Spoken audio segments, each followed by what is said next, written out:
नमस्कार दोस्तों, कैसे हैं आप लोग। डाउटनेट की इस क्लास में आप सभी का बहुत बहुत स्वागत है। तो भैया बिहार बोर्ड का एग्जाम आज है, तो आज आपको क्या करना है, आज आपको बहुत सारा रिवीजन करना है। तो उसी के साथ मैं आ गया हूं 500 क्वेश्चंस की पीडीएफ लेके। अब भाई इन क्वेश्चंस को भाई करना बहुत जरूरी क्यों हो जाता है, क्योंकि देखो आज ही आपका एग्जाम है। तो अगर आप इन्हें पढ़ के चले जाओगे ना तो क्या होगा भाई, पढ़ के अगर चले जाओगे ना तो आपका जो एग्जाम है बहुत अच्छा होगा। इतनी गारंटी जो है मैं देता हूं आपको। स्टार्टिंग से लेके एंड तक जो है आपको बने रहना है। और यहाँ पे जो है क्वेश्चंस जो है हम करने वाले हैं डिटेल में इन द सेंस जल्दी जल्दी क्वेश्चंस करेंगे। इतना डिटेल में तो नहीं जाऊंगा मैं, सिर्फ आंसर्स बताऊंगा और थोड़ा बहुत जो है बीच बीच में कुछ कॉन्सेप्ट आएंगे, उन्हें भी जो है मैं एक्सप्लेन कर दूंगा, है ना। तो जैसा कि आप सबको पता है कि बिहार बोर्ड में क्या होता है, बिहार बोर्ड में भाई एमसीक्यूज बहुत ज्यादा आते हैं। 50% जो है एमसीक्यूज आएंगे और 50% क्या आएंगे, सब्जेक्टिव क्वेश्चंस आएंगे, ठीक है ना। तो उसी के साथ जो है उसी का ध्यान रखते हुए, उसी चीज को हम ध्यान रखते हुए जो है क्वेश्चंस अपने करने वाले हैं, है ना। तो बिना किसी देरी के जो है हम स्टार्ट करते हैं अपनी क्लास को।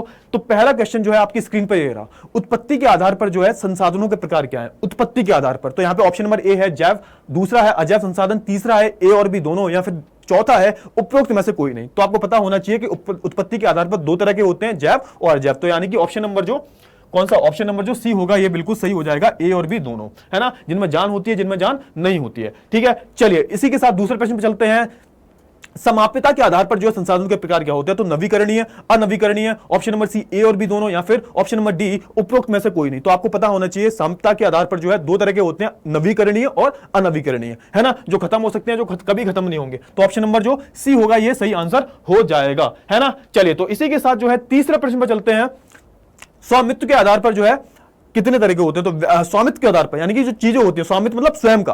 तो यहाँ पे व्यक्तिगत, सामुदायिक, ए और बी दोनों, या फिर उपरोक्त में से कोई नहीं। तो यहाँ पे स्वामित्व के आधार पर आप बोल सकते हो, एक तो सामुदायिक होता है, पूरे समाज का होता है ना, पूरी कम्युनिटी का होता है। और दूसरा कौन सा होता है, व्यक्तिगत यानी कि पर्सनल, जो पर्सनल चीजें होती है। तो ऑप्शन नंबर जो सी होगा ये बिल्कुल सही आंसर हो जाएगा, है ना। चलिए आगे बढ़ते हैं, अगले क्वेश्चन पे चलते हैं। क्या राष्ट्रीय संसाधन और अंतरराष्ट्रीय संसाधनों में अंतर होता है। भाई राष्ट्रीय संसाधनों और अंतरराष्ट्रीय संसाधनों में अंतर होता है, बिल्कुल होता है भाई। ऑप्शन नंबर ए, हाँ, तो ऑप्शन नंबर ए सही हो जाएगा, हाँ होता है। राष्ट्रीय संसाधन कौन होते हैं, जो हमारे खुद के होते हैं, राष्ट्र के होते हैं। अंतरराष्ट्रीय संसाधन कौन से होते हैं, जिस पर किसी का हक नहीं होता भाई, इंटरनेशनल जो कम्युनिटीज हैं उनका हक होता है, ठीक है ना। चलिए आगे बढ़ते हैं और पांचवें प्रश्न पे चलते हैं। अत्यधिक निष्छालन द्वारा बनी मिट्टी है, कौन सी है। जलोढ़ मिट्टी है, लाल मिट्टी है, लैटराइट मिट्टी है, या फिर रेगिस्तानी मिट्टी है। तो ऑप्शन नंबर जो सी होगा ये इसका सही हो जाएगा। लैटराइट मिट्टी जो होती है वो कैसी होती है, वो बेटा अत्यधिक क्या होती है, निर्छालन होती है, ठीक है। चलिए आगे बढ़ते हैं और अगले क्वेश्चन पर चलते हैं। निम्नलिखित में से कौन सा प्राकृतिक संसाधन नहीं है। निम्नलिखित में से कौन सा जो है प्राकृतिक संसाधन नहीं है। भूमि है, अरे भूमि तो होती है, प्राकृतिक होती है। ऑप्शन नंबर सी भवन, भवन तो भाई इंसान ही बनाते हैं। ऑप्शन नंबर सी जल, जल भी प्राकृतिक है। ऑप्शन नंबर डी है खनिज, तो खनिज भी क्या है, प्राकृतिक है। तो ऑप्शन नंबर जो बी होगा, भवन कौन बनाता है भाई, भवन तो बड़े बड़े भवन तो इंसान ही बनाते हैं। तो ऑप्शन नंबर बी जो होगा ये बिल्कुल सही हो जाएगा, है ना। इसी के साथ जो है आगे क्वेश्चन पे चलते हैं। इनमें से कौन सा एक संसाधन नवीकरणीय संसाधन है। नवीकरणीय संसाधन कौन से होते हैं, नवीकरणीय संसाधन कौन से होते हैं जिनका आप इस्तेमाल करते रहोगे सालों सालों तक, है ना, और वो कभी खत्म नहीं होंगे। तो जैसे कोयला, भाई कोयला तो अनवीकरणीय है। खनिज तेल ये भी खत्म हो जाएगा एक बार इस्तेमाल करने के बाद। गैस भी बेटा खत्म हो जाएगी। अगर मैं बात करूं ज्वारी ऊर्जा की मैं बात करूं तो ये कैसा है, ये अनवीकरणीय है, ठीक है ना। गैस, कोयला, खनिज तेल ये सब क्या है, ये नवीकरणीय। तो ऑप्शन नंबर डी जो होगा ये बिल्कुल सही हो जाएगा, है ना। आगे बढ़ते हैं और अगले क्वेश्चन पे चलते हैं। सोपानी कृषि किस राज्य में प्रचलित है। सोपानी जो कृषि है वो किस राज्य में प्रचलित है। हरियाणा में, पंजाब में, बिहार का मैदानी क्षेत्र में, या फिर उत्तराखंड में। सोपानी खेती किसे बोलते हैं हम, तो मैंने बताया था आपको सीढ़ीदार खेती भी इसे बोला जाता है। ये ज्यादातर जो खेती होती है वो पहाड़ी इलाकों में होती है। तो ऑप्शन नंबर जो डी होगा ये बिल्कुल सही हो जाएगा। Option number D is the right answer, ठीक है। चलिए अगले क्वेश्चन पे चलते हैं। प्रश्न नंबर 9 है, पंजाब में भूमि निम्नीकरण का मुख्य कारण है। पंजाब में भाई जो भूमि निम्नीकरण है, जो मृदा की जो फर्टिलिटी है वो लो होती जा रही है, क्यों होती जा रही है। तो सबसे इसमें ज्यादा जो आप बोल सकते हो योगदान है वो किसका है, अधिक सिंचाई का, है ना। तो ऑप्शन नंबर डी जो होगा वो बिल्कुल सही आंसर हो जाएगा।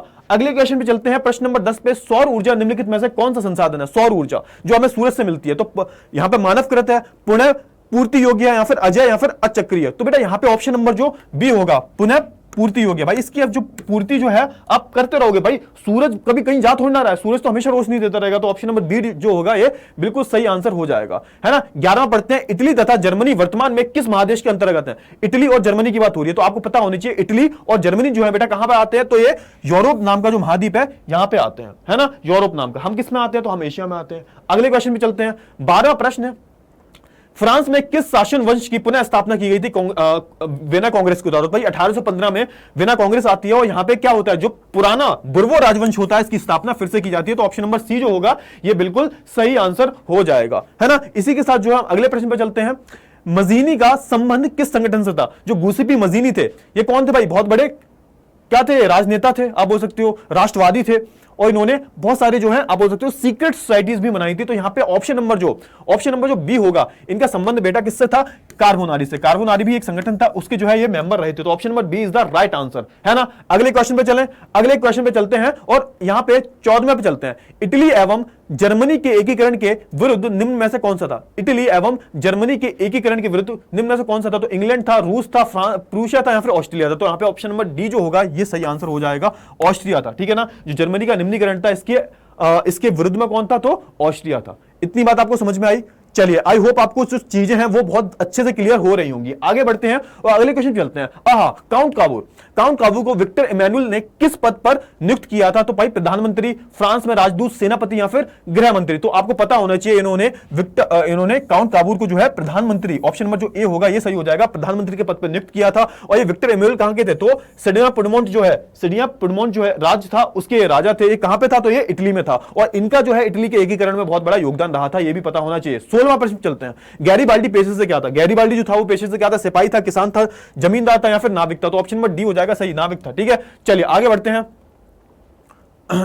हैं, चलिए।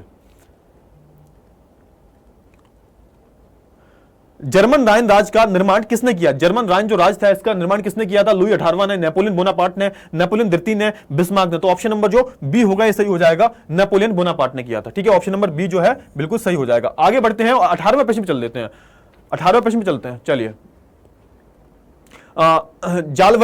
जॉलवरिन भी बोलते हैं ऐसे। जॉलवरिन कैसी संस्था थी? तो क्रांतिकारियों की संस्था थी, व्यापारियों की संस्था थी, विद्वानों की संस्था थी या फिर पादरी एवं सामंतों की संस्था थी? तो आपको पता होना चाहिए जो ये संस्था थी वो व्यापारियों की संस्था थी, है ना। इन्होंने क्या किया था? इन्होंने बहुत बड़े ग्रुप बनाए थे, उसमें क्या किया था इन्होंने जितने भी प्रतिबंध हैं, है ना, जो भी सीमा शुल्क वगैरह है उसे हटा दिया गया था, और जो करेंसीज हैं, जो मुद्राएं हैं, उन्हें घटाकर 2 कर दिया गया था, है ना। चलिए, इतनी चीज जो है आपको पता होनी चाहिए। 19वें प्रश्न चलते हैं।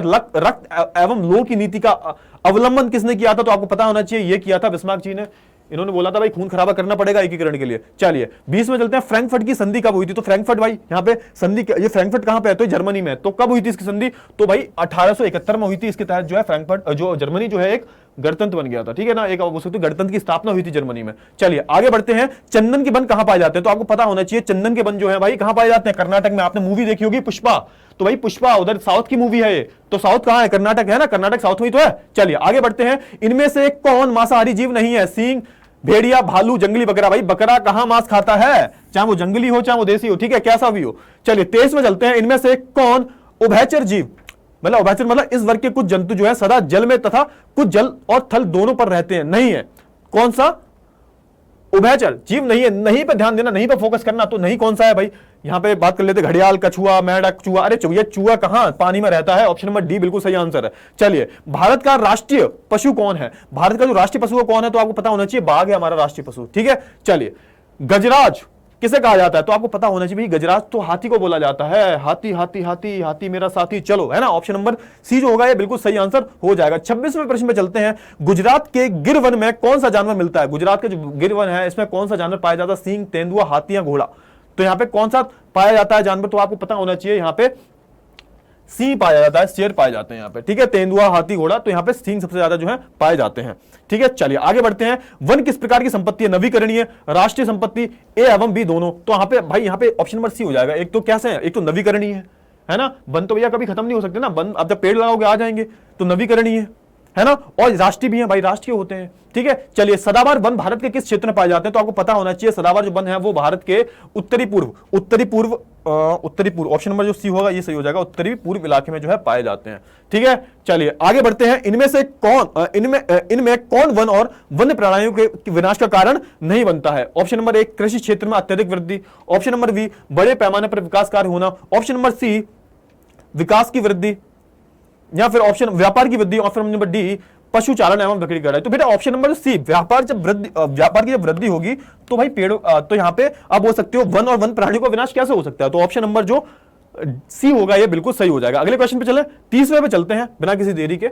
चलिए, इनमें कौन वन नीति के उद्देश्य नहीं है? जो वन नीति का उद्देश्य है इनमें से कौन सा नहीं है? पहला देखो, भूमि कटाव को रोकना, ऑप्शन नंबर बी मरुस्थल विस्तार को रोकना, ऑप्शन नंबर सी सूखा नियंत्रण, या फिर ऑप्शन नंबर डी वन की सुरक्षा। तो आपको पता होना चाहिए भैया सूखा नियंत्रण, ये थोड़ा ना आता है इसमें, सूखा नियंत्रण ऑप्शन नंबर सी जो होगा ये बिल्कुल सही आंसर हो जाएगा। आगे बढ़ते हैं और 31वें प्रश्न में चलते हैं। इनमें से कौन सी जलीय कृतियां प्राचीन काल की विशेषता नहीं है? जलीय कृतियां कौन सी जो है प्राचीन काल की जो है विशेषता नहीं है? ऑप्शन नंबर देखो ए कौन सा प्रश्न है? 31वां। चलो, बहुउद्देशीय नदी घाटी परियोजना, पत्थर के मलबे से बने बांध, जलाशय या झीलें, या फिर तटबंध और नहरें। फटाफट से बताओ जल्दी से, इसका जो आंसर होगा वो क्या हो जाएगा? एक मिनट बेटा, थोड़ा सा रुक जाओ। चलिए चलिए बताइए। तो आपको पता होना चाहिए बेटा, बहुउद्देशीय नदी घाटी परियोजना जो है ये क्या नहीं है, ये आप बोल सकते हो प्राचीन काल का जो है, आप बोल सकते हो प्राचीन काल की जो विशेषता नहीं थी जलीय कृतियों की। यानी कि इसका मतलब क्या हुआ? एक मिनट रुक जाओ। हाँ चलिए, थोड़ा सा यहाँ पे कंफ्यूजन है, ये स्क्रीन में क्या हुआ? हाँ, जो प्राचीन काल में बेटा जो परियोजनाएं हुआ करती थी, है ना, जलीय परियोजना जो हुआ करती थी, उसमें कौन सा हिस्सा नहीं है? तो यहाँ पे जो बहुउद्देशीय नदी घाटी परियोजना, जो बांध वगैरह बनाए जाते हैं, इनसे बिजली बनाई जाती है, ये इसका जो है हिस्सा नहीं हो सकती। बाकी तो ये आप बोल सकते हो ये पत्थर के मलबे से बने, है ना, ये सारी जो चीजें, जलाशय, झीलें, तटबंध और नहरें, तो पहले से भी जो है प्राचीन काल से चली आ रही है। ठीक है ना। चलिए 32वें प्रश्न में चलते हैं। इनमें से कौन सा बांधों का प्रतिकूल प्रभाव नहीं है? प्रतिकूल, है ना, अनुकूल नहीं, प्रतिकूल बोला है। अंतरराष्ट्रीय जल विवाद, जलाशय का अत्यधिक अवसाद, जनसंख्या का विस्तार, या फिर बाढ़ नियंत्रण। नहीं है, फटाफट से बताओ जल्दी से, इसका जो आंसर होगा वो कौन सा हो जाएगा 32वें का? तो भाई ऑप्शन नंबर डी जो होगा ये बिल्कुल सही हो जाएगा, डी बाढ़ नियंत्रण।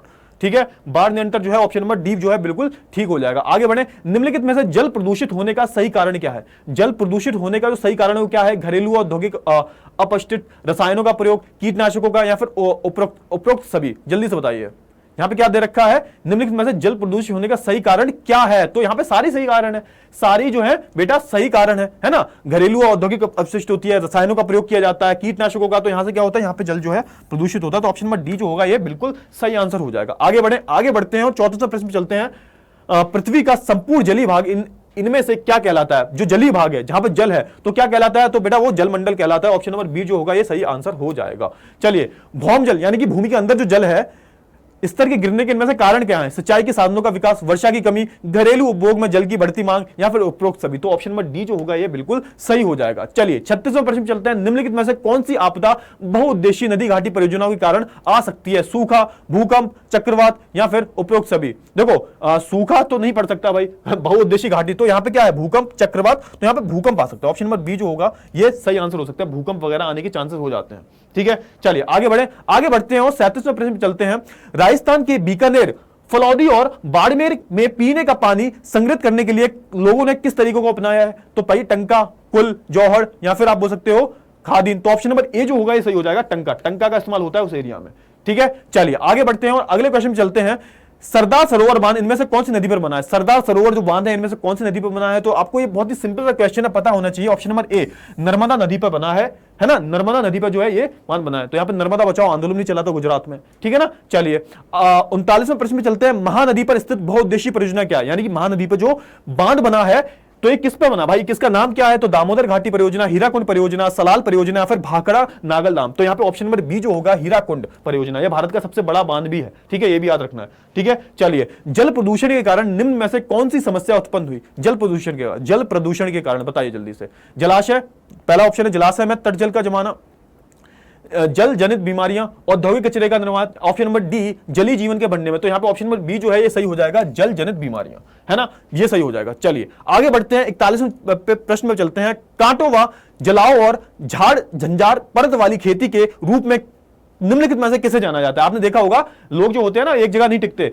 पेड़ों को जला देते हैं, उसकी जो राख होती है मिट्टी में मिला देते हैं, फिर खेती करते हैं, है ना। तो ऐसी खेती को क्या बोलते हैं? तो ऑप्शन नंबर डी जो होगा, ऑप्शन नंबर जो ए होगा ये बिल्कुल सही हो जाएगा, स्थानांतरित कृषि। यानी कि इसमें जो लोग हैं एक जगह टिक के नहीं रहते हैं, एक के बाद दूसरी की जब उसकी उर्वरकता कम हो जाती है खेत की तो दूसरे स्थान पर जो है चले जाते हैं, है ना। चलिए 42वें प्रश्न चलते हैं। रबी की फसलें कब होती है? तो आपको पता होना चाहिए जाड़े की फसल है जो कब से कब तक होती है? तो अक्टूबर से मध्य दिसंबर तक, नवंबर से मध्य जनवरी तक। तो यहाँ पे ऑप्शन नंबर जो ए होगा ये सही हो जाएगा, अक्टूबर से मध्य दिसंबर तक। ठीक है, चलिए 43वें प्रश्न में चलते हैं।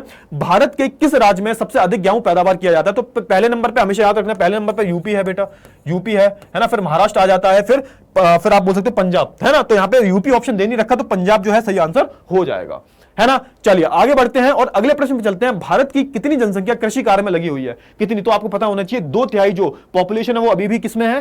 कृषि में है ना। अगले क्वेश्चन पे चलते हैं। भारत से निर्यात होने वाली प्रमुख कृषि पदार्थ हैं जो भारत से निर्यात होते हैं, तो गेहूं, चावल, चाय, कहवा। ऑप्शन नंबर बी चाय, कहवा, कपास, जूट। ऑप्शन नंबर सी क्या है? चाय, मसाले, काजू, तंबाकू। तो ऑप्शन नंबर सी सही हो जाएगा, ये जो है भारत से निर्यात किए जाते हैं। ठीक है, चलिए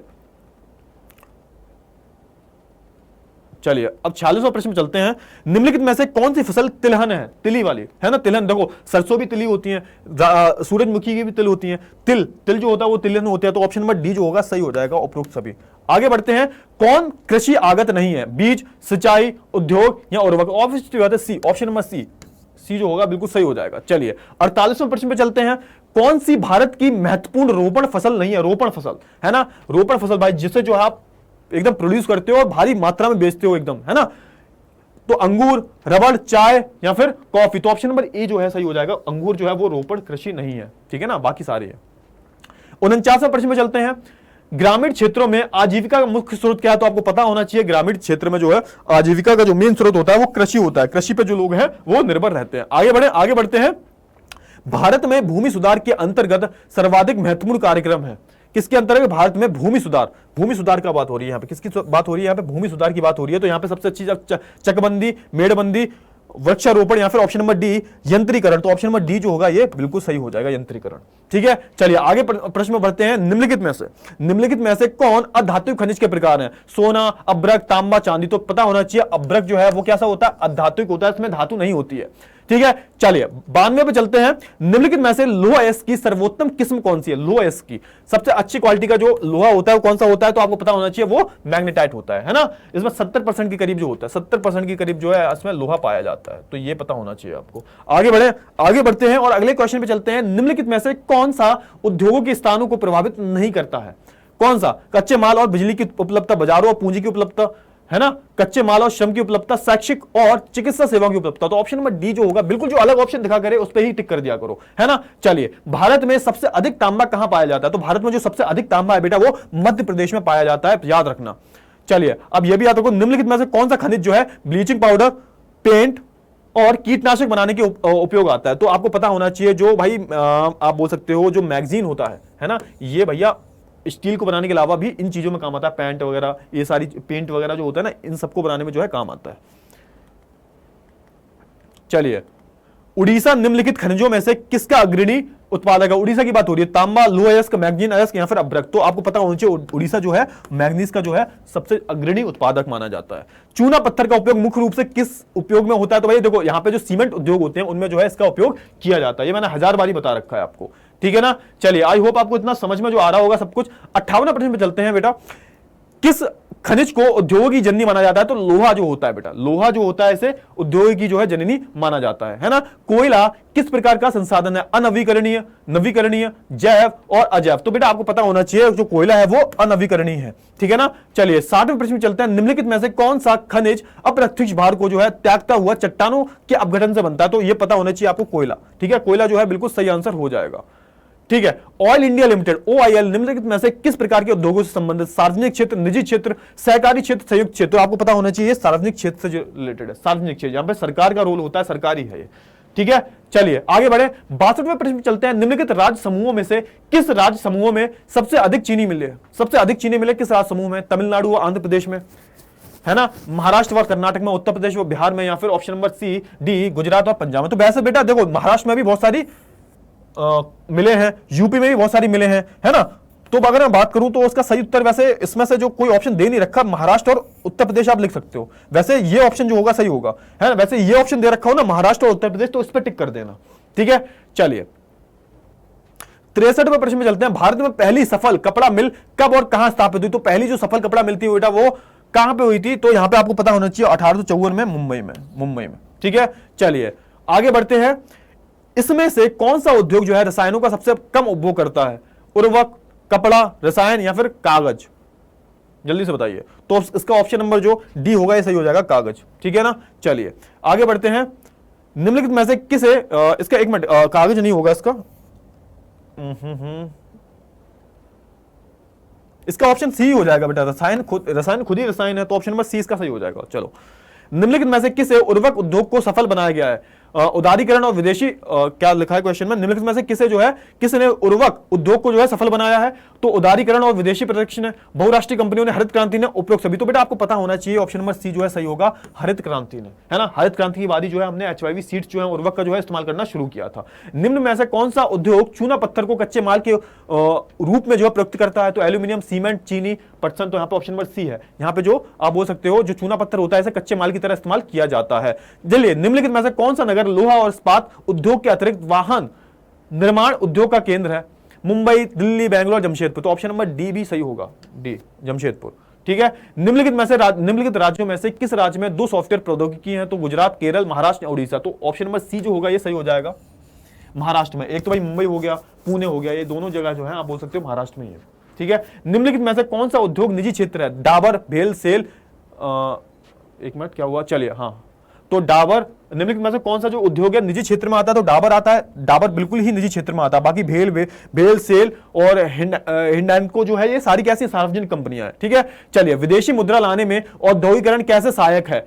कृषि का आधुनिकीकरण, वैकल्पिक रोजगार प्रदान करके कृषि पर निर्भरता को दूर करना, है ना, विनिर्मित वस्तुओं का निर्यात, या फिर निर्मित वस्तुओं का जो है आयात। तो ऑप्शन नंबर सी जो होगा सही हो जाएगा, विनिर्मित वस्तुएं जो है ना। विनिर्मित वस्तुएं मतलब विनिर्माण मतलब जो मैन्युफैक्चरिंग गुड्स है उनका जो है वस्तुओं का निर्यात होता है, उससे क्या होता है, हमें क्या मिलती है, हमें विदेशी मुद्रा मिलती है। ठीक है, डॉलर्स में होता है ना। इनमें से कौन सा जो है राष्ट्रीय राजमार्ग देश में सबसे लंबा है? राष्ट्रीय राजमार्ग 8, राष्ट्रीय राजमार्ग 7, राष्ट्रीय राजमार्ग 4 या राष्ट्रीय राजमार्ग 2। तो ऑप्शन नंबर बी जो होगा सही हो जाएगा, राष्ट्रीय राजमार्ग 7 जो है सबसे लंबा है। ठीक है। आई होप आपको जो है इतना समझ में आ गया होगा। चलिए आगे बढ़ते हैं और अगले क्वेश्चन पे चलते हैं। किस क्षेत्र में विशेष प्रावधान के माध्यम से वायु यात्रा को जो है आम जनता तक पहुंचाया गया है? कौन सा भाई क्षेत्र है, जल्दी से बताइए, कौन सा जो है क्षेत्र है, कौन सा क्षेत्र है बताइए? उत्तरी पूर्व राज्य, उत्तरी राज्य, दक्षिणी राज्य, दक्षिणी पश्चिम राज्य। तो इसका आंसर जो होगा वो ऑप्शन नंबर ए हो जाएगा, उत्तरी पूर्व राज्य। ठीक है। चलिए आगे बढ़ते हैं। दिल्ली और अमृतसर किस राजमार्ग को आपस में जोड़ते हैं? तो यहाँ पे जो राष्ट्रीय राजमार्ग जो है ए पहला जो है उसे जोड़ते हैं। तो ऑप्शन नंबर सी जो होगा ये बिल्कुल सही आंसर हो जाएगा, है ना। चलिए ये वाला करते हैं। भारत में निम्नलिखित में से किस प्रकार की संचार सेवा दुनिया में सबसे बड़ी है? तो आपको पता होना चाहिए जो डाक संचार है, इंटरनेट प्रसारण है, इंटरनेट सेवा है, तो डाक जो है बेटा दुनिया की सबसे बड़ी है। हमारे भारत का जो डाक है वो दुनिया का सबसे बड़ा क्या है, संचार प्रसारण है। चलिए आगे बढ़ते हैं। हाल के वर्षों में भारत इनमें से किसके निर्यात के माध्यम से सबसे ज्यादा विदेशी मुद्रा अर्जित कर रहा है? अयस्को और खनिजों, सूचना प्रौद्योगिकी, कृषि उत्पादक या फिर इलेक्ट्रिक सामान। तो यहां पे आपको पता होना चाहिए भारत जो है सूचना प्रौद्योगिकी में सबसे आगे है, सबसे अग्रणी है। ठीक है। नेक्स्ट क्वेश्चन में चलते हैं। क्या है? भारत में प्रकाशित समाचार पत्रों की सबसे बड़ी संख्या जो है निम्नलिखित किस भाषा में है? तो सबसे ज्यादा हिंदी भाषा में जो है पढ़ी जाती है, सबसे ज्यादा हिंदी बोली जाती है भारत देश में, है ना। चलिए तो ये बोलते हैं निम्नलिखित में से कौन परिवहन का सबसे सस्ता साधन है? तो आपको पता होना चाहिए परिवहन का सबसे सस्ता और टिकाऊ साधन कौन सा है? जलमार्ग, याद रखना हमेशा। चलिए आगे बढ़े। पवन हंस हेलीकॉप्टर लिमिटेड किसको अपनी सेवाएं प्रदान करता है? तेल और प्राकृतिक गैस आयोग को, रक्षा मंत्रालय को, सेना को, पड़ोसी देश को। तो ऑप्शन नंबर जो ए होगा ये बिल्कुल सही है, तेल और प्राकृतिक गैस आयोग को। ठीक है।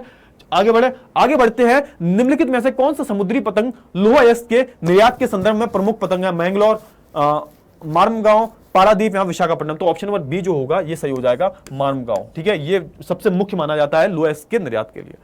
चलिए, उत्तरी दक्षिण गलियारा किन दो अंतिम शहरों को जोड़ता है? उत्तरी दक्षिण जो गलियारा है किन दो शहरों को जोड़ता है? अमृतसर और कन्याकुमारी, श्रीनगर और तिरुवनंतपुरम, श्रीनगर और तूतीकोटम या फिर श्रीनगर और कन्याकुमारी। तो आपको पता होना चाहिए श्रीनगर और कन्याकुमारी। ठीक है ना। किसकी बात हो रही है? उत्तरी पूर्व, यानी कि उत्तरी पूर्व, ये इसकी बात हो रही है। ऐसा हमारा ये भारत देश है ना, ये हमारा भारत देश है। तो यहां पे इसकी बात हो रही है, इसकी और इसकी बात हो रही है यहां पे। ठीक है ना। चलिए आगे बढ़ते हैं और 81वें प्रश्न में चलते हैं। अध्यादेश 10 क्या था? अध्यादेश 10 क्या था? एक वियतनामी कानून जिससे बौद्ध धर्म की अनुमति दी लेकिन ईसाई धर्म को जो है खारिज कर दिया। ऑप्शन नंबर बी एक फ्रांसीसी कानून जिसने ईसाई धर्म की अनुमति दी लेकिन बौद्ध धर्म को खारिज कर दिया। ऑप्शन नंबर सी एक चीनी कानून जिसने कन्फ्यूशियवाद की अनुमति दी लेकिन स्थानीय प्रथाओं को खारिज कर दिया। फिर ऑप्शन नंबर डी एक जापानी कानून जिसने बौद्ध धर्म की अनुमति दी लेकिन हिंदू धर्म को जो है खारिज कर दिया। तो ऑप्शन नंबर डी तो बिल्कुल भी नहीं हो सकता, है ना। ऑप्शन नंबर जो डी है बेटा ये बिल्कुल भी नहीं हो सकता। तो ऑप्शन नंबर जो क्या होगा? ऑप्शन नंबर जो बी होगा, ऑप्शन नंबर जो बी होगा ये बिल्कुल सही हो जाएगा। तो ऑप्शन नंबर बी क्या है? ऑप्शन नंबर बी है एक फ्रांसीसी कानून जिसने ईसाई धर्म की अनुमति दी लेकिन बौद्ध धर्म को खारिज कर दिया। तो ऑप्शन नंबर बी जो होगा ये होगा, फ्रांसीसी यहां पे गए थे। चलिए आगे बढ़ते हैं। चलिए ये वाला क्वेश्चन करो, इनमें से कौन सा देश जो है इंडो चाइना में शामिल नहीं है? कौन सा भाई? Thailand, Vietnam, Laos, Cambodia. तो देखो जो किसकी बात हो रही है यहाँ पे? इंडो चाइना की बात हो रही है। तो इंडो चाइना में 3 देश आते हैं बेटा, कौन से? वियतनाम, लाओस और कंबोडिया, है ना। तो थाईलैंड इसका मतलब क्या होगा? सही आंसर हो जाएगा। आगे प्रश्न में बढ़ते हैं और प्रश्न नंबर 83 पे चलते, 83 जो प्रश्न है उस पर चलते हैं। चलिए, उपनिवेशों को कैसे विकसित किया जाना चाहिए, इसके बारे में पॉल बनॉट के विचारों के बारे में इनमें से कौन सा कथन जो है सही है? जल्दी से बताइए कौन सा कथन सही है। ऑप्शन नंबर ए, फ्रांसीसी वस्तुओं की मांग पैदा करने के लिए उपनिवेशिक अर्थव्यवस्था का विकास किया जाना चाहिए।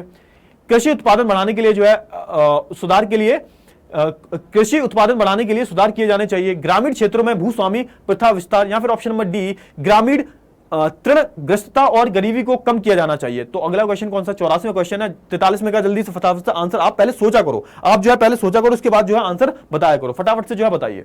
पहला क्वेश्चन है, पहला प्रश्न है फ्रांसीसी वस्तुओं की मांग पैदा करने के लिए उपनिवेशिक अर्थव्यवस्था का विकास। ऑप्शन नंबर बी है ग्रामीण कृषि उत्पादन बढ़ाने के लिए सुधार किए जाने चाहिए। ऑप्शन नंबर सी है ग्रामीण क्षेत्रों में जो है भूस्वामी प्रथा विस्तार। तो वहां पे ऑप्शन नंबर जो बी होगा ये बिल्कुल सही हो जाएगा, कृषि उत्पादन बढ़ाने के लिए जो है सुधार किए जाने चाहिए। ठीक है, कृषि उत्पादन बढ़ाने के लिए जो है सुधार किए जाने चाहिए।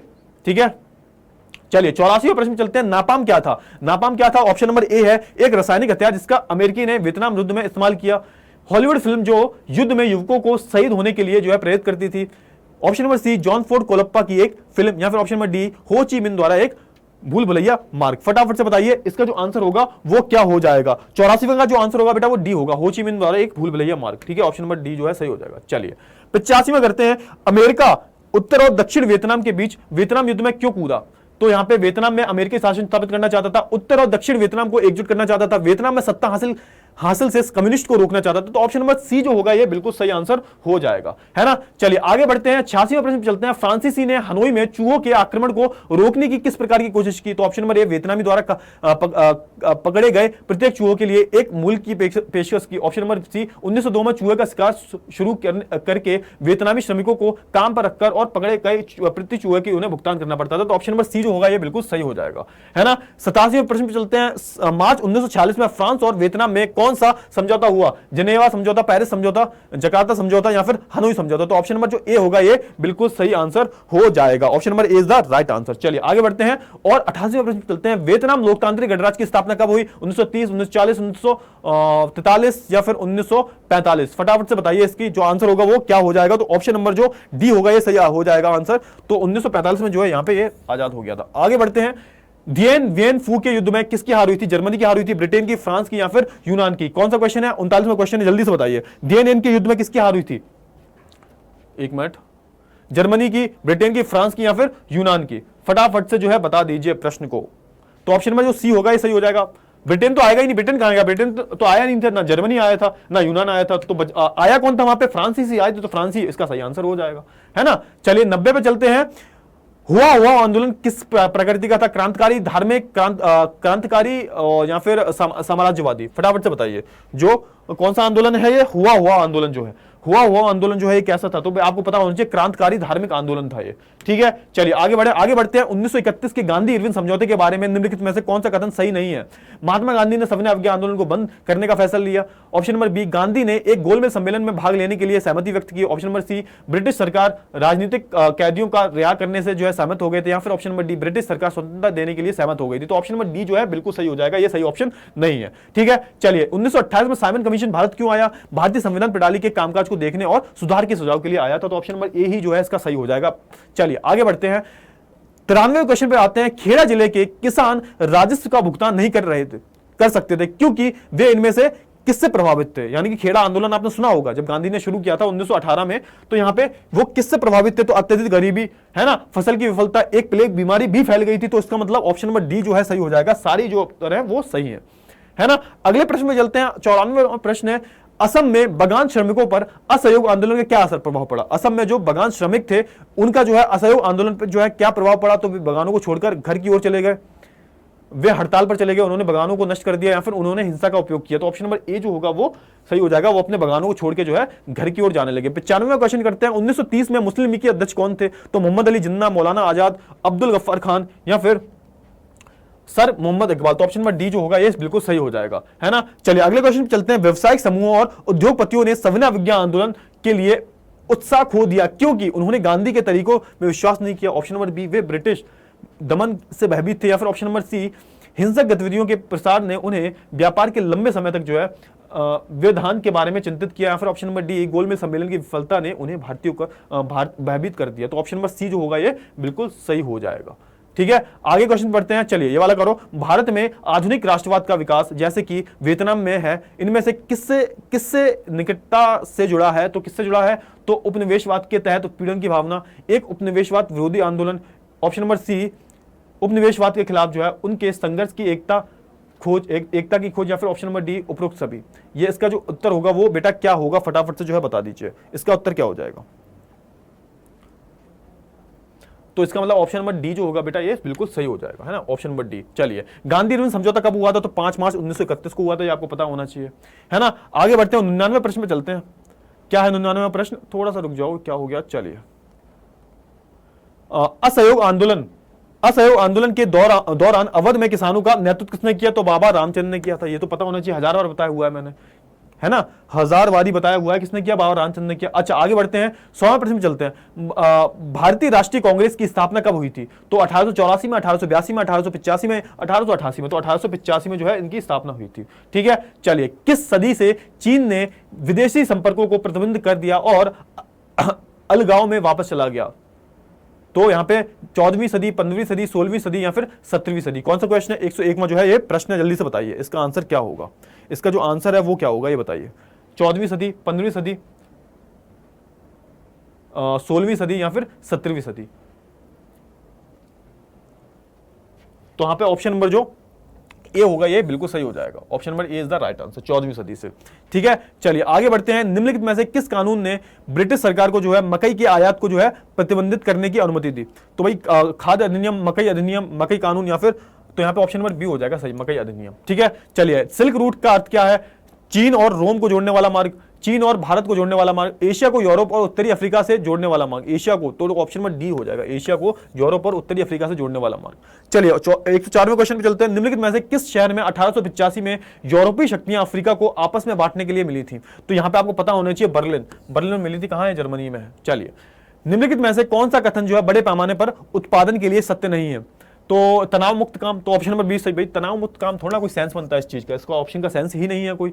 चलिए 106वें प्रश्न पे चलते हैं। ब्रेटन वुड्स सम्मेलन में निम्नलिखित में से किस संस्था की स्थापना की गई? तो ऑप्शन नंबर ए, अंतरराष्ट्रीय सुरक्षा कोष, ऑप्शन नंबर बी, अंतरराष्ट्रीय मुद्रा कोष, ऑप्शन नंबर सी, भारतीय मुद्रा कोष, या फिर ऑप्शन नंबर डी, अंतरराष्ट्रीय श्रम संगठन। जल्दी से बताइए। ब्रेटन वुड्स, तो यहाँ पे अंतरराष्ट्रीय मुद्रा कोष की जो है स्थापना की गई थी। आगे बढ़ते हैं 107वें प्रश्न चलते हैं। ऑटोमोबाइल का उत्पादन करने के लिए असेंबली लाइन की अवधारणा को किसने अपनाया था? तो ये अपनाया था हेनरी फोर्ड ने, है ना, ये भी पता होना चाहिए आपको। रिंडरपेस्ट क्या था? तो एक बीमारी थी, ये भी आपको पता होना चाहिए। रिंडरपेस्ट क्या था? एक बीमारी का जो है नाम था रिंडरपेस्ट। आगे बढ़ते हैं और अगले क्वेश्चन चलते हैं। 109वां क्वेश्चन है, इनमें से ब्रेटन वुड्स की जुड़वा संतानें कौन सी हैं? तो आपको पता होना चाहिए ब्रेटन वुड्स की जो जुड़वा संतानें हैं वो IMF और वर्ल्ड बैंक है, तो आपको पता होना चाहिए। ऑप्शन नंबर बी जो है बिल्कुल सही आंसर हो जाएगा। प्राचीन काल में दुनिया को जोड़ने वाला पहला लोग कौन थे? तो पुजारी और तीर्थकारियों ने ज्ञान और आध्यात्मिक पूर्ति के लिए विशाल दूरी तय की, है ना, और या फिर यात्री, व्यापारी, पुजारी तथा तीर्थ अवसर आध्यात्मिक पूर्ति के लिए या उत्पीड़न से बचने के लिए जो है विशाल दूरी तय की। ऑप्शन सी व्यापारी, ऑप्शन डी सभी। तो ऑप्शन नंबर डी सही हो जाएगा, है ना। चलिए आगे बढ़ते हैं। मुंबई में पहली कपड़ा मिल कब स्थापित की गई? तो 1854 में, ये भी पता होना चाहिए। अब 1854 में जो है मुंबई में पहली मिल तैयार कर दी गई थी। आगे बढ़ते हैं और 112वें प्रश्न में चलते हैं। स्टेपलर्स और फुलर्स किससे कहा जाता है? फुलर फुल या प्लटिंग करके कपड़ा इकट्ठा करता है। स्टेपल्स या ऊन को उसके फाइबर के अनुसार काटता है। Option number C, both A and B, या फिर ऑप्शन नंबर डी, स्टेपलर और फुलकर खरीदता है। तो ऑप्शन नंबर सी जो होगा ये बिल्कुल इसका सही आंसर हो जाएगा। भाप इंजन का आविष्कार किसने किया था? रदरफोर्ड ने, न्यूटन ने, जेम्स वॉट ने। तो सबको पता होना चाहिए जेम्स वॉट ने जो है भाप इंजन का आविष्कार किया था। अगले क्वेश्चन पे चलते हैं। पहले स्टीम इंजन का आविष्कार किसने किया और इसके बाद में सुधार किसने किया? तो देखो यहाँ पे जो रिचर्ड, आप बोल सकते हो जेम्स वॉट जो थे, रुको रुको थोड़ा, हाँ, तो ऑप्शन नंबर सी जो होगा ये सही हो जाएगा। जेम्स वॉट ने जो है न्यू कॉमन द्वारा उत्पादित स्टीम इंजन में जो है सुधार किया था, उसका पेटेंट भी करवा लिया था, है ना। तो ऑप्शन नंबर सी जो होगा ये सही आंसर हो जाएगा। ऊनी उद्योग में महिलाओं ने स्पिनिंग जेनी की शुरुआत पर हमला क्यों किया? बेरोजगारी के डर से महिलाओं श्रमिकों को जो है नए परिचय की ओर अग्रसर किया प्रौद्योगिकी। तो यहाँ पे वही था, बेरोजगारी का डर, है ना, क्योंकि जो मशीन आ गई थी उससे क्या हुआ था, उससे जो है यहाँ पे काम जल्दी होने लगा था मशीन से, और यहाँ पे जो लोग हाथों से बना रहे थे उनका काम जो है खत्म हो रहा था, ठीक है ना। चलिए ऑप्शन नंबर 116 प्रश्न पे चलते हैं। उस व्यक्ति का नाम बताइए जिसने इंग्लैंड में कपास मिल का निर्माण किया। रिचर्ड ऑकराइट, जेम्स ऑकराइट, मैथ्यू वॉल्टन या फिर न्यूकमैन, ठीक है। तो ऑप्शन नंबर जो ए होगा रिचर्ड ऑकराइट, ये बिल्कुल सही हो जाएगा, ठीक है। 116वां प्रश्न हो गया है। 117वें प्रश्न में चलते हैं। बुनाई उद्योग का अंत 19वीं शताब्दी के अंत तक पतन हो गया क्योंकि बुनाई उद्योग सभी कच्चे माल भारत से गायब हो गए। भारतीय बुनकर कच्चे माल की कीमत अधिक होने के कारण जो है अन्य व्यवसायों में चले गए। ऑप्शन नंबर सी, भारतीय कारखाने आए और मशीन से बने सामानों से बाजार पलट गया। तो बिल्कुल सही है, ये सही है, बिल्कुल ये जो है बिल्कुल सही हो जाएगा। ऑप्शन नंबर सी जो है इसका सही हो जाएगा। 118वें प्रश्न में चलते हैं। निम्नलिखित में से कौन सा गुमाश्तों से संबंधित है? व्यापारी, बिजनेसमैन, अवैतनिक नौकर या फिर ऑप्शन नंबर डी कंपनी द्वारा नियुक्त पर्यवेक्षक। तो ऑप्शन नंबर डी बिल्कुल सही है। गौमस्तकों को कंपनी वाले जो होते थे वो नियुक्त किया करते थे। इनका काम क्या होता था? गांव जाके पता लगाना कितना माल वगैरह बन गया है।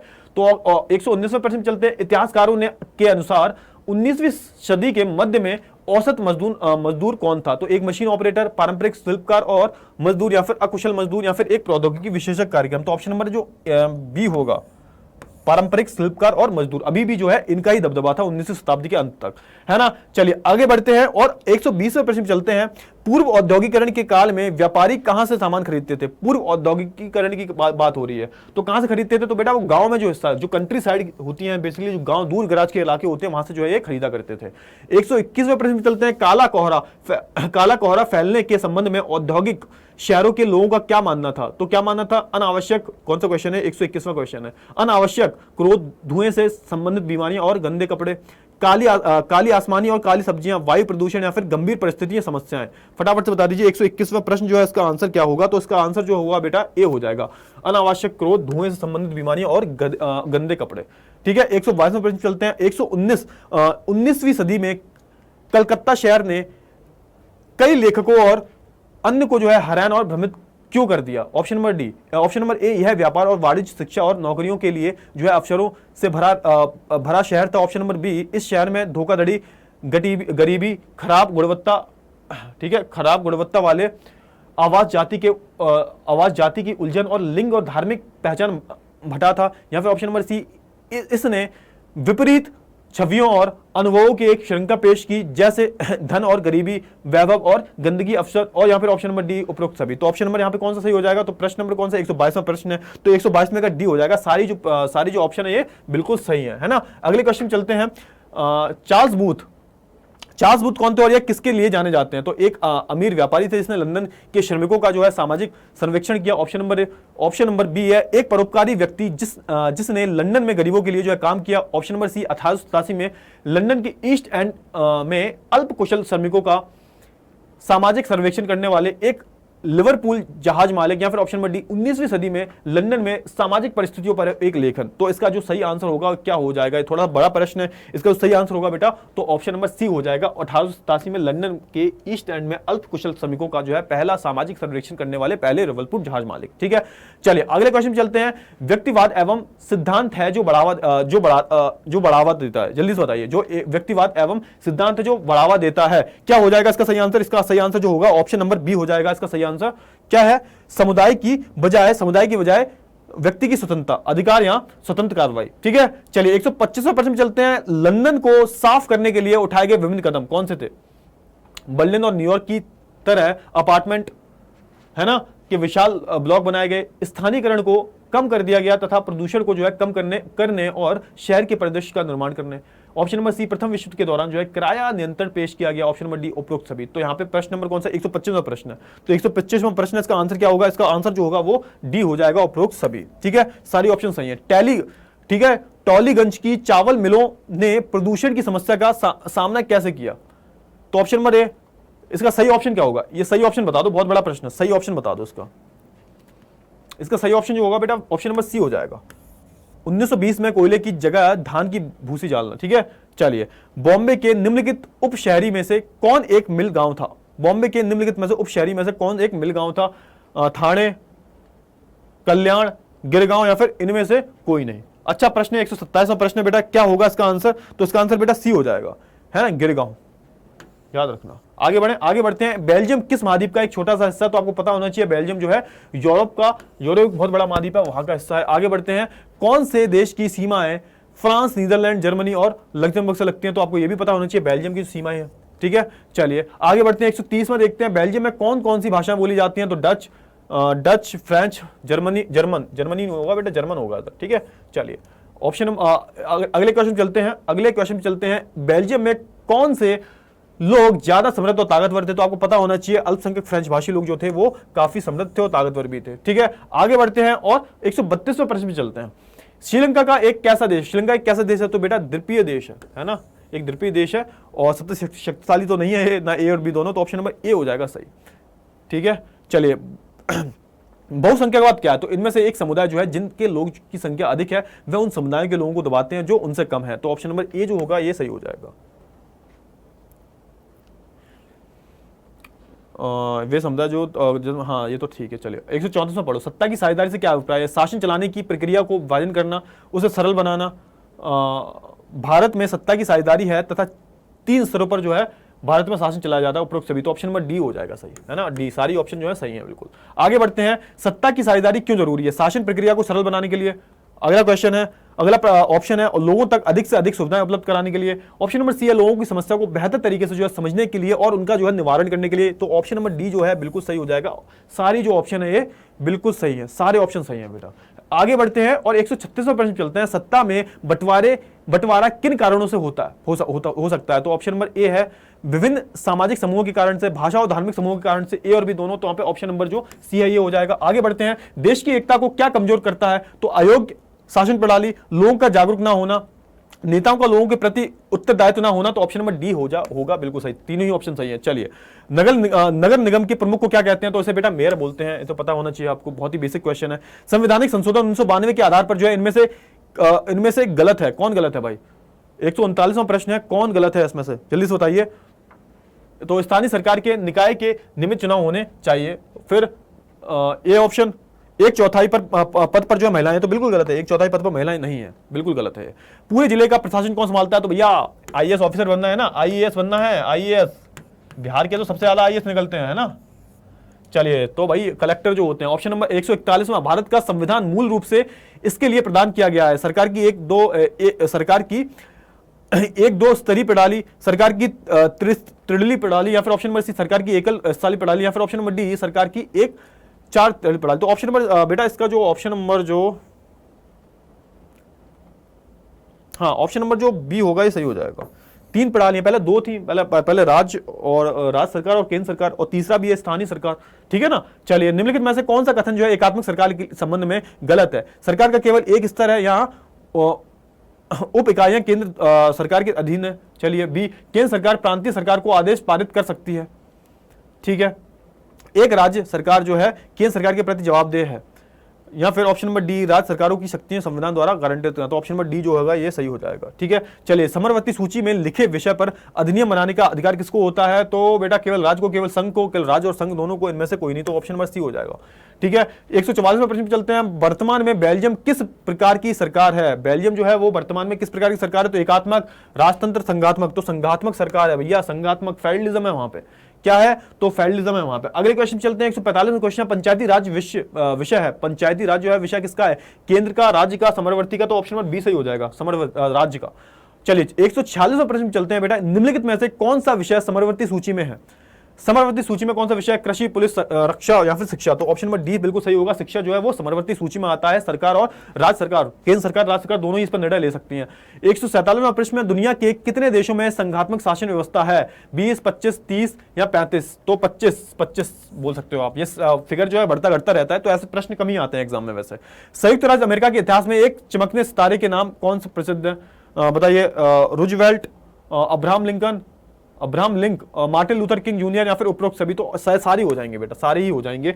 संयुक्त राज्य अमेरिका में नागरिक आंदोलन कब से कब तक शुरू हुआ? 1953 से 1958 तक, 1960 से 1978 तक, 1946 से 1968 तक, या फिर ऑप्शन नंबर डी 1954 से 1968 तक। तो ऑप्शन नंबर बी जो होगा ये बिल्कुल सही हो जाएगा। अगले क्वेश्चन चलें, अगले क्वेश्चन चलते हैं। 150वां क्वेश्चन आ गया है, रंग भेदी नीति का सबसे अधिक शिकार राष्ट्र कौन सा हुआ? तो बेटा दक्षिण अफ्रीका। ऑप्शन नंबर जो ए होगा ये बिल्कुल सही हो जाएगा। आगे बढ़ते हैं और अगले क्वेश्चन चलते हैं। 151वां, मैक्सिको शहर में आयोजित 1968 ओलंपिक के बारे में क्या खास था? सभी गोल्ड मेडल अमेरिकी एथलीट के पास गए, ठीक है। अफ्रीकी अमेरिकी एथलीट द्वारा अफ्रीका अमेरिकियों के नस्ली भेदभाव के खिलाफ विरोध किया। तो ऑप्शन नंबर बी जो होगा ये बिल्कुल सही हो जाएगा। चलिए 152वें प्रश्न देखते हैं।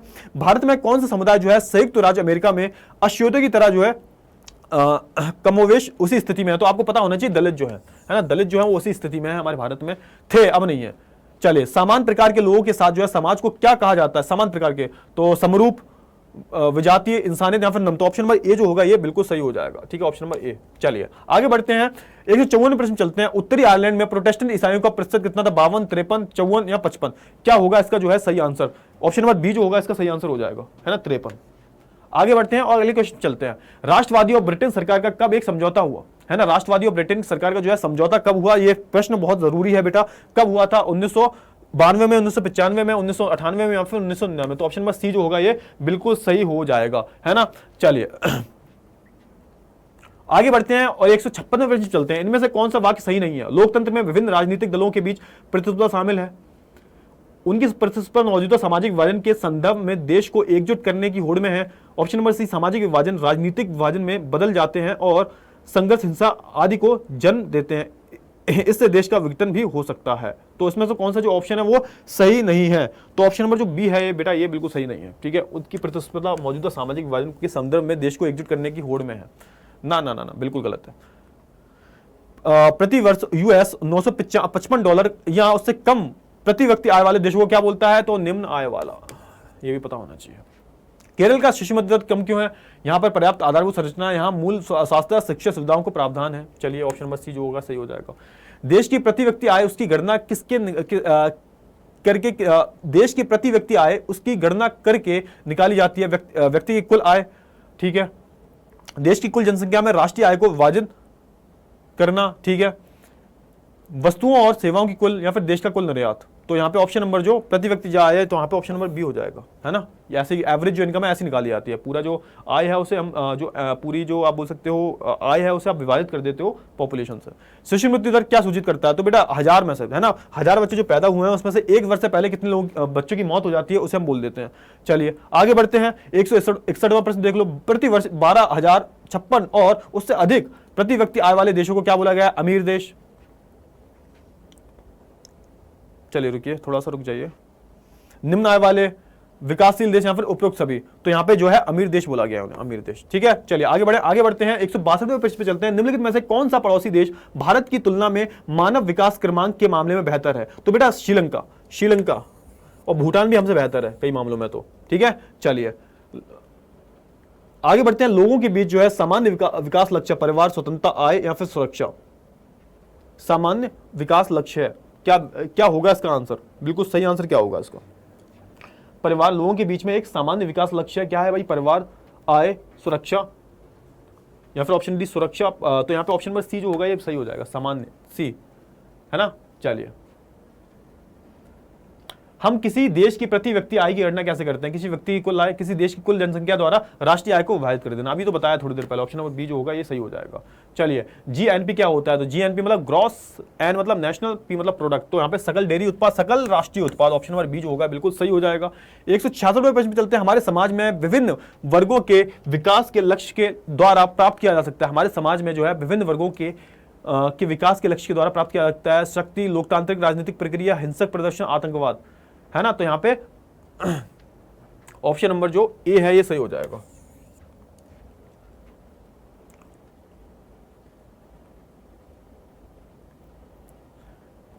नहीं, इसका ऑप्शन नंबर बेटा जो बी होगा ये सही होगा, बी कर लो इसका, ठीक है। चलिए निम्नलिखित में से किसे प्रत्यक्ष बेरोजगारी के नाम से जाना जाता है? अति रोजगार, कारखाने, अल्प रोजगार या फिर बेरोजगार? तो ऑप्शन नंबर सी बिल्कुल सही हो जाएगा। चलिए जीडीपी का मतलब क्या है? सकल घरेलू उत्पाद, ये भी सही हो जाएगा, सकल घरेलू उत्पाद है जीडीपी का मतलब। इसमें से किस देश दुनिया में निरपेक्ष आबादी का सबसे बड़ा आकार है? भारत, जापान, फ्रांस या फिर जर्मनी? तो ऑप्शन नंबर ए हमारे देश में। ठीक है, निम्नलिखित में से कौन सी आर्थिक गतिविधियों तृतीय क्षेत्र में नहीं आती है? बैंकिंग, मधुमक्खी पालन, अध्यापन या फिर किसी कॉल सेंटर पर जॉब करना, है ना? तो ऑप्शन नंबर बी आ जाएगा, मधुमक्खी पालन नहीं आएगा इसमें। ऑप्शन नंबर जो बी होगा ये बिल्कुल सही आंसर हो जाएगा। 172वां करिए, सार्वजनिक क्षेत्र के संबंध में निम्नलिखित में से कौन सा जो है कथन सही है? कौन सा कथन सही है? सार्वजनिक क्षेत्र में बड़ी कंपनियों के पास सबसे अधिक संपत्ति है, सरकार के पास संपत्ति है, लोगों का एक समूह अधिकांश संपत्ति का मालिक है, एक व्यक्ति के पास जो है अधिकांश संपत्ति। तो ऑप्शन नंबर बी जो होगा ये सही हो जाएगा, है ना? कौन सा कथन सही है? सही ऑप्शन नंबर बी होगा। सार्वजनिक उद्यम का स्वामित्व निम्नलिखित में से कौन है? तो बेटा सरकार ही होती है, मैंने बता दिया है आपको। चलिए, निम्नलिखित में से कौन सी क्रियाकलाप द्वितीय क्षेत्र के अंतर्गत आती है? यह वस्तुओं के स्थान पर सेवाएं उत्पन्न करता है ना? बिल्कुल गलत है। पहला, प्राकृतिक उत्पादों को विनिर्माण द्वारा बदला जाता है। तो ऑप्शन नंबर बी जो होगा ये बिल्कुल सही हो जाएगा। ऑप्शन नंबर बी बिल्कुल सही हो जाएगा। आगे बढ़ते हैं और अगले क्वेश्चन चलते हैं। सार्वजनिक क्षेत्र के उद्यमों का मकसद है, सार्वजनिक जो क्षेत्र है उनके उद्यमों का मकसद क्या? मुनाफा कमाना, मनोरंजन या फिर समाज कल्याण? तो ऑप्शन नंबर सी हो जाएगा। सरकार कर रही है तो समाज कल्याण के लिए ही कर रही है। निम्नलिखित में से कौन सा अधिनियम टिस्को जैसी कंपनी पर लागू नहीं होता? तो बेटा यहाँ पे जो है राष्ट्रीय ग्रामीण गारंटी योजना, गारंटी नहीं देती ना। ऑप्शन नंबर बी बिल्कुल सही हो जाएगा, है ना? चलिए, 18वीं शताब्दी में लेखक विभिन्न साहित्य शैलियों के साथ प्रयोग क्यों कर सकते हैं? 177वां आंसर दो फटाफट से। 177वां जो प्रश्न है इसका आंसर आपको देना ही पड़ेगा। तो इसका बेटा ऑप्शन नंबर जो डी हो जाएगा ये सही हो जाएगा, बोथ ए एंड बी। ठीक है, चलिए, अंग्रेजी में पहला उपन्यास था, ठीक है, सैमुअल रिचर्ड की पामेला।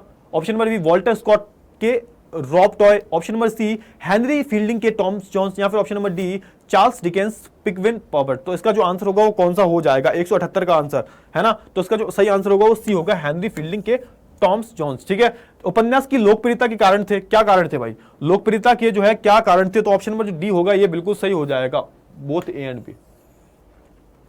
ठीक है, उसके द्वारा बनाई गई दुनिया वास्तविक, अवशोषित और विश्वसनीय लगती थी। ऑप्शन नंबर बी, उन्होंने पाठकों को निजी रूप में पढ़ने की खुशी और साथ साथ सार्वजनिक रूप से जो है मित्रों रिश्तेदारों के बीच में चर्चा करने का मौका दिया। चलिए, 180वें प्रश्न में चलते हैं। उपन्यास को साहित्य का एक आधुनिक रूप माना जाता है, क्यों माना जाता है? उपन्यास को जो है साहित्य का एक आधुनिक रूप माना जाता है। 180वां प्रश्न है तो उसका आंसर बताओ।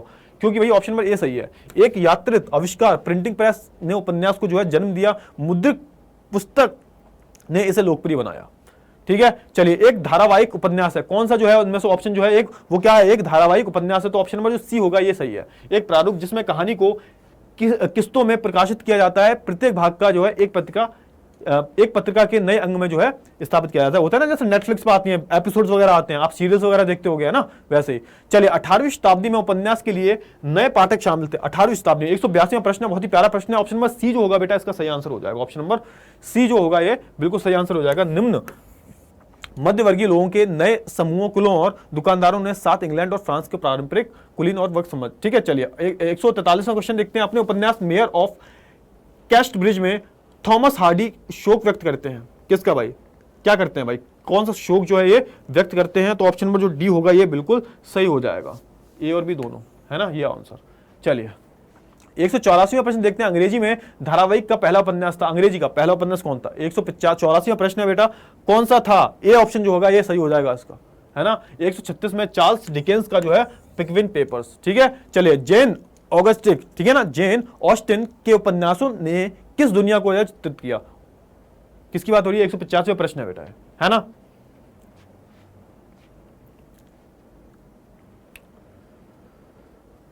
तो यहाँ पे ऑप्शन नंबर डी जो होगा सही होगा, 20वीं शताब्दी की शुरुआत में शहरी इंग्लैंड में महिलाएं। ठीक है, चलिए, 186वां प्रश्न देख लेते हैं। युवाओं लड़कों के लिए उपन्यासों के विषयों के बारे में निम्नलिखित में से कौन सा कथन सही नहीं है? नहीं पे ध्यान देना है ना, नहीं पे जो है आपको ध्यान देना है। तो ऑप्शन नंबर ए जो होगा, युवा लड़के के लिए उपन्यासों ने मूर्ख युवा पुरुषों को चित्रित किया जिन्होंने लक्ष्यहीन साहस की तलाश की। तो ऑप्शन नंबर ए ही सही होगा। ठीक है, ये नहीं है। चलिए, आगे बढ़ते हैं और 187वें प्रश्न चलते हैं। ऋण की शर्तों में शामिल है, ठीक है, ब्याज दर, समर्थन, ऋणधार, आवश्यक कागजात या फिर उपरोक्त सभी। तो ऑप्शन नंबर डी ही सही हो जाएगा। ठीक है, चलिए आगे बढ़ते हैं। वर्तमान में कागज के पैसों के अलावा किस रूप में जो है धन का उपयोग बढ़ता है? वस्तु के पैसे, धातु पैसे, प्लास्टिक मनी या फिर उपरोक्त सभी। चलो ये भी सही है। चलिए आगे बढ़ते हैं। क्रेडिट या ऋण में समझौते किसके बीच होता है? किसके बीच होता है समझौता? किसके बीच जो है जो समझौता किया जाता है? ठीक है, क्रेडिट या ऋण में समझौता किसके होता है? तो ऋणदार और उधारबाद। ठीक है, उपभोक्ता, निर्माता, सरकार और करदाता, उपरोक्त सभी। यहाँ पे ऑप्शन नंबर ए होगा सही बेटा। चलिए 190 प्रश्न चलते हैं, सिक्कों के प्रयोगों से पहले निम्नलिखित में से कौन सी वस्तु का मुद्रा के रूप में जो है प्रयोग किया जाता था। सिक्कों के प्रयोग से पहले निम्नलिखित में से कौन सी वस्तु को जो है मुद्रा के रूप में प्रयोग किया जाता है, तो भाई अनाज को। ऑप्शन नंबर ए जो होगा ये सही हो जाएगा। 191 प्रश्न चलते हैं, कुल जमा का वह हिस्सा जो एक बैंक अपने पास नगद में रखता है। कुल जमा का वह हिस्सा जो बैंक अपने पास नगद में रखता है। शून्य एक छोटा अनुपात, एक बड़ा अनुपात, या फिर 100%। तो कुल जमा का जो है हिस्सा जो बैंक अपने पास रखता है, लगभग कितने पास रखता है, 15%। 15%, तो यहां पे आएगा एक छोटा हिस्सा, एक छोटा हिस्सा अपने पास रखता है। धन के आधुनिक रूप है मुद्रा, प्लास्टिक मनी, डिमांड डिपॉजिट, तो ऑप्शन नंबर डी जो होगा ये बिल्कुल सही हो जाएगा।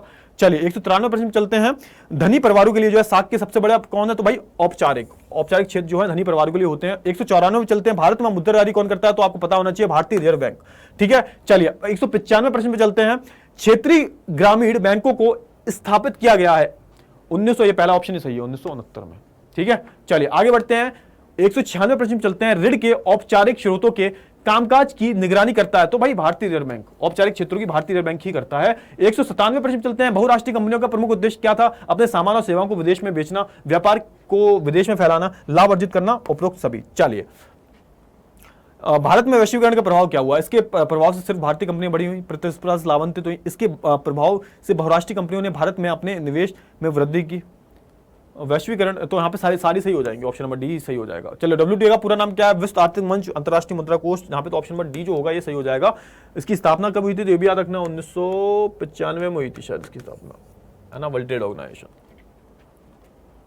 अंग्रेजों के समय भारत का विदेशी व्यापार कैसा था, भाई अंग्रेजों के समय जो है भारत का विदेशी व्यापार कैसा था, ये बताओ फटाफट से। कच्चे माल का आयात एवं निर्मित माल का, कच्चे माल का निर्यात एवं निर्मित माल का आयात, उत्पादक दोनों, या फिर इनमें से कोई नहीं, तो ऑप्शन नंबर डी।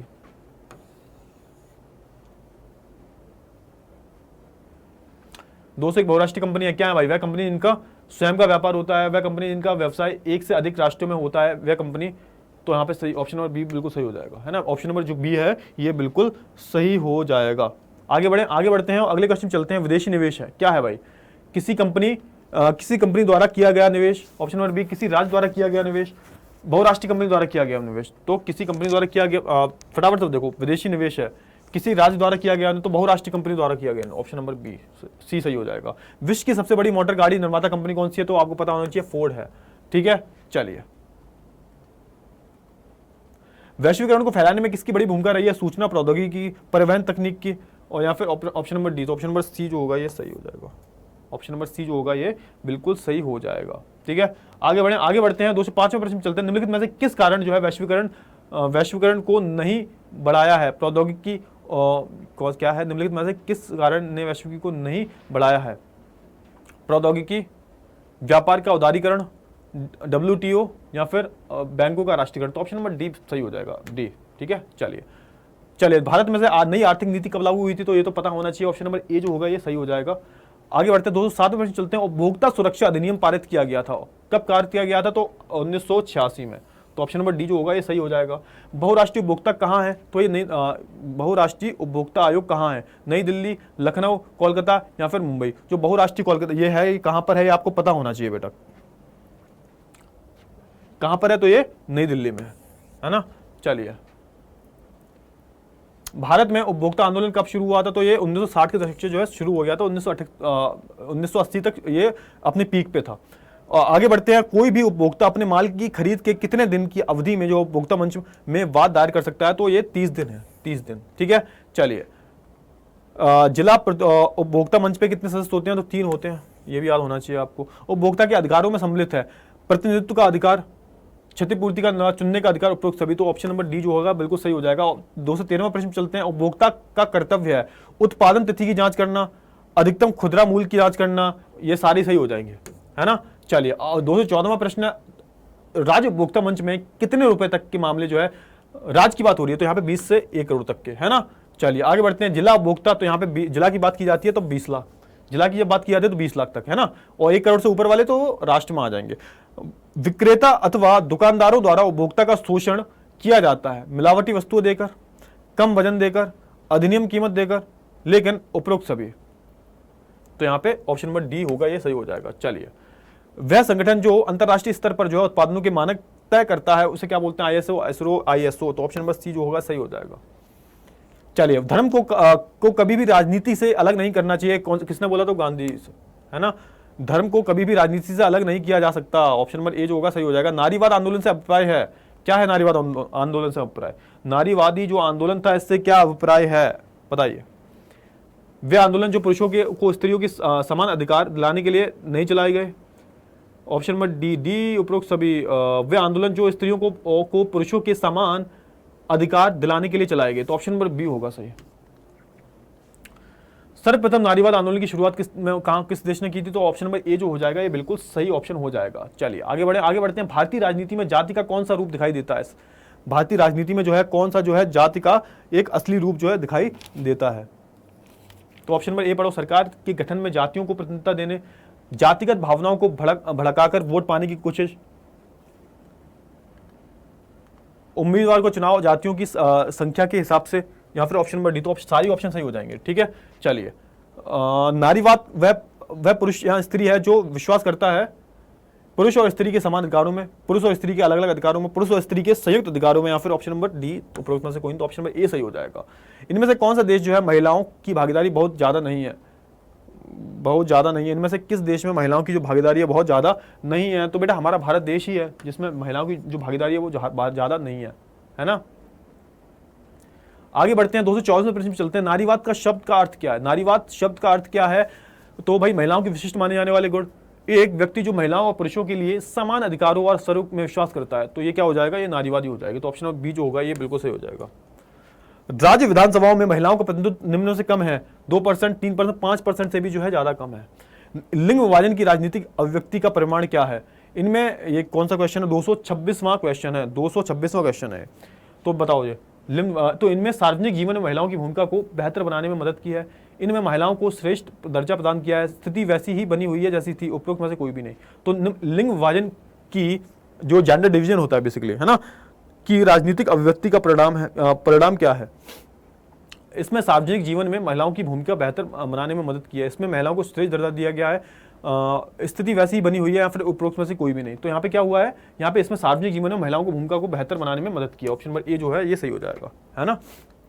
चलिए, पंचायतों और नगर पालिकाओं में महिलाओं को प्रतिनिधित्व प्रदान करने के लिए निम्नलिखित में से कदम उठाए गए। महिलाओं के लिए आधी सीटों पर चुनाव के लिए आरक्षण किया गया, 1/3 महिलाओं सदस्यों की नियुक्ति, महिलाओं के 1/3 सीटों पर जो है चुनाव के लिए आरक्षण, या फिर तो यहाँ पे ऑप्शन नंबर सी हो जाएगा, है ना। नेपाल में पहली बार लोकतंत्र कब आया था? तो 1990 में आया था, है ना। निम्नलिखित में से कौन सा दबाव समूहों के बारे में सत्य नहीं है? दबाव समूहों के बारे में कौन सा सत्य नहीं है? वे सीधे पार्टी की राजनीति में लगे हुए हैं, वे राजनीति रूप अपनाते हैं, वे विरोध प्रदर्शन आयोजित करते हैं, वे जनता का समर्थन हासिल करने की कोशिश करते हैं। तो ऑप्शन नंबर जो ए है ही सही हो जाएगा। वे सीधे पार्टी की राजनीति में लगे, ना गलत है। नेपाल में किस प्रकार की सरकार को वर्ष 1990 में अपनाया गया था? राजतंत्र, तानाशाही, अनौपचारिक, लोकतांत्रिक। तो यहाँ पे ऑप्शन नंबर डी सही हो जाएगा, 1990 में अपनाया गया था।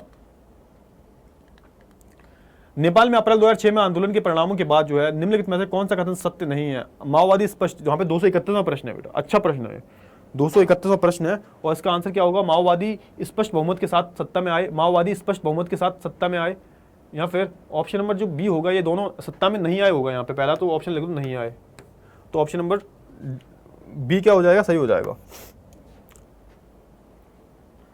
ठीक है। चलिए, निम्नलिखित में से कौन दबाव समूह है? नर्मदा बचाओ आंदोलन, शराब विरोधी आंदोलन, महिला आंदोलन, या फिर वर्कर्स ट्रेड यूनियन। तो ऑप्शन नंबर डी जो हो जाए बिल्कुल सही हो जाएगा, ठीक है। निम्नलिखित में से कौन एक सार्वभौम प्रकृति का आंदोलन है? पर्यावरण आंदोलन, महिला आंदोलन, नर्मदा बचाओ आंदोलन, या फिर इनमें से कोई नहीं। यहाँ पे किसकी बात हो रही है? 233वें प्रश्न में बात किसकी हो रही है? यहाँ पे किसकी हो रही है? सार्वभौमिक आंदोलन की बात हो रही है। तो यहाँ पे नर्मदा बचाओ आंदोलन जो है नहीं है, क्या नहीं है? एक सार्वभौम आंदोलन नहीं है, मतलब भूमि से रिलेटेड नहीं है, ठीक है। चलिए, जन सामान्य हित समूहों के बारे में इनमें से क्या सत्य है? जन सामान्य हितों समूहों के बारे में इनमें से क्या सत्य है? ऑप्शन नंबर ए, वे कुछ जन सामान्य हितों का प्रतिनिधित्व करते हैं। ऑप्शन नंबर बी, संगठनों के सदस्य उसल खासी से लाभ नहीं उठा सकते। ऑप्शन नंबर सी, वे वर्ग विशेष के हितों के बारे में के बजाय जो है सामूहिक हितों के बढ़ावा देते हैं। या फिर ऑप्शन नंबर डी, उनका लक्ष्य जो है अपने ही सदस्यों की मदद करने के लिए होता है। तो यहाँ पे 234वें प्रश्न का आंसर क्या है? तो ऑप्शन नंबर डी जो है ये बिल्कुल सही हो जाएगा, उनका लक्ष्य जो है अपने ही सदस्यों की मदद करने के लिए होता है। निम्नलिखित में से कौन सा एक आंदोलन नहीं है? नर्मदा बचाओ आंदोलन, लोकतंत्र के लिए नेपाल में संघर्ष, महिला आंदोलन या फिर आखिरी Bharat union Congress, option number ए पार्टी का नाम है, किसी आंदोलन का नाम नहीं है। आमतौर पर जो है वर्ग विशेष हित समूह बढ़ावा देना चाहते हैं, समाज के समूहों के एक विशेष वर्ग के हित में, समाज रूप से समाज के हित में, उनके सदस्यों की भलाई के लिए और बेहतरी के लिए, या फिर ऑप्शन नंबर डी हो जाएगा सही, है ना। 236वां क्या हो जाएगा, 236 का जो होगा आंसर होगा डी, है ना। आमतौर पर वर्ग विशेष हित समूह बढ़ावा देना चाहते हैं, समाज के समूह को एक विशेष वर्ग के हित में, समान रूप में समाज का हित या फिर उनके सदस्यों की भलाई और बेहतरी। चलिए ऑप्शन 237वें प्रश्न में चलते हैं। निम्नलिखित में से कौन सा वर्ग जो है विशेष हित समूह नहीं है। चलिए ट्रेड यूनियन, व्यापारिक संगठन, पेशेवर समूह या फिर वॉलिवियन संगठन, ऑप्शन नंबर डी 237वां। तो ऑप्शन नंबर डी जो होगा ये सही हो जाएगा, है ना। लोकतंत्र में राजनीतिक और सामाजिक असमानताओं पर अध्ययन से पता चलता है, क्या पता चलता है, लोकतंत्र और विकास साथ साथ चलते हैं, लोकतंत्र में असमानता मौजूद है, तानाशाही में असमानताएं मौजूद नहीं है, तानाशाही में लोकतंत्र से बेहतर है।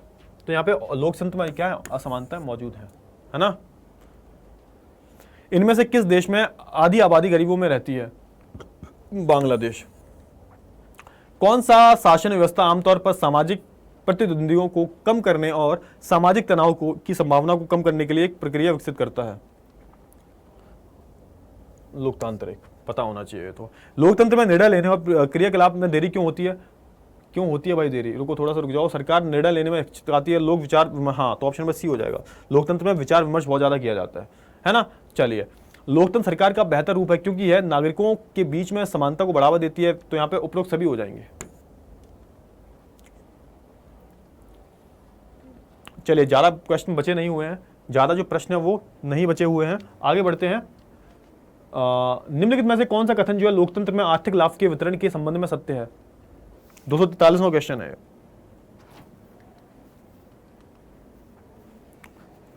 चलिए आगे बढ़े। तो अमीर और गरीब दोनों की आय बढ़ रही है, अमीर और गरीब दोनों की आय घट रही है, अमीरों की संपत्ति लगातार बढ़ रही है, गरीबों की आय घट रही है। तो क्वेश्चन क्या था, निम्नलिखित में से कौन सा कथन जो है लोकतंत्र में आर्थिक लाभ के वितरण में संबंधित सत्य है। तो यहाँ पे बिल्कुल सही है, ऑप्शन नंबर सी जो होगा बिल्कुल सही हो जाएगा भाई। अमीर और अमीर होते जा रहे हैं, गरीब और गरीब। 244 इन मूल्यों में से किसका लोकतंत्र में नैतिक और कानूनी प्रतिबंध है। इनमें इन मूल्यों में से किसका जो है लोकतंत्र में नैतिक और कानूनी प्रतिबंध है। लिंग समानता, जाति आधारित समानता, आर्थिक समानता, बोथ ए एंड बी। तो ये दोनों ही सही हो जाएंगे, ठीक है ना। ऑप्शन नंबर जो 244वां क्वेश्चन है ये दोनों ही सही हो जाएंगे, ठीक है। चलिए आगे बढ़ते हैं। निम्नलिखित देशों में से कौन सा सामाजिक विविधताओं में सामंजस्य का एक आदर्श उदाहरण है। श्रीलंका, बेल्जियम, सऊदी अरब या फिर पाकिस्तान। किसकी बात हो रही है यहाँ पे, सामाजिक विविधताओं में सामंजस्य का एक आदर्श उदाहरण है, किसकी बात हो रही है, जल्दी से बताइए। यहाँ पे ऑप्शन नंबर जो सी होगा ये सही हो जाएगा, सऊदी अरेबिया, ठीक है।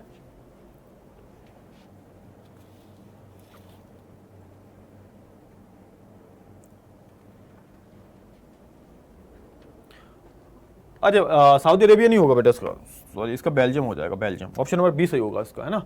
चलिए लोकतंत्र सरकार किसी अन्य शासन व्यवस्था से बेहतर है क्योंकि यह इसमें से किसको बढ़ावा देता है, आर्थिक वृद्धि, व्यक्ति की गरिमा और स्वतंत्रता, आर्थिक समानता, या फिर इनमें से कोई नहीं। तो ऑप्शन नंबर बी सही हो जाएगा, है ना। किसकी बात हो रही है यहाँ पे बात हो रही है लोकतांत्रिक सरकार की। चलिए 247 प्रश्न करते हैं। लोकतंत्र के संदर्भ में निम्नलिखित में से कौन सा कथन जो है सत्य है। लोकतंत्र के सफलतापूर्वक लोगों के बीच में संघर्ष को समाप्त किया है, लोगों में आर्थिक असमानताओं में को समाप्त किया है, मतभेदों को समाप्त किया है, या फिर ऑप्शन नंबर डी राजनीतिक असमानताओं के विचार को खारिज किया है। तो इसका जो आंसर होगा वो क्या हो जाएगा, 247वें प्रश्न का जो है आंसर क्या होगा। लोकतंत्र के संदर्भ में निम्नलिखित में से कौन सा कथन जो सत्य है, लोगों के बीच में संघर्ष को समाप्त किया है, लोगों को आर्थिक असमानताओं, ये तो बिल्कुल ही गलत है, ये तो सत्य हो ही नहीं सकता, है ना। मतभेदों को समाप्त किया है, राजनीतिक असमानताओं के विचारों को खारिज किया है, या फिर लोगों के बीच संघर्ष को समाप्त किया है। तो लोगों के बीच जो संघर्ष था उसे जो है समाप्त किया है। ऑप्शन नंबर ए जो होगा ये सही हो जाएगा। तानाशाही व्यवस्था के बारे में कौन सा कथन सत्य सही है, जनता जबरन कौन सा कथन सही है। तो देखो जनता जबरन संतुष्ट है, जनता की लोकतंत्र में रुचि नहीं है। ऑप्शन नंबर ए और बी दोनों, या फिर इनमें से कोई भी नहीं, ए होगा, जनता जबरन संतुष्ट है। राजनीतिक सुधारों के संदर्भ में इनमें से कौन सा कथन सत्य नहीं है, राजनीतिक सुधारों के संदर्भ में।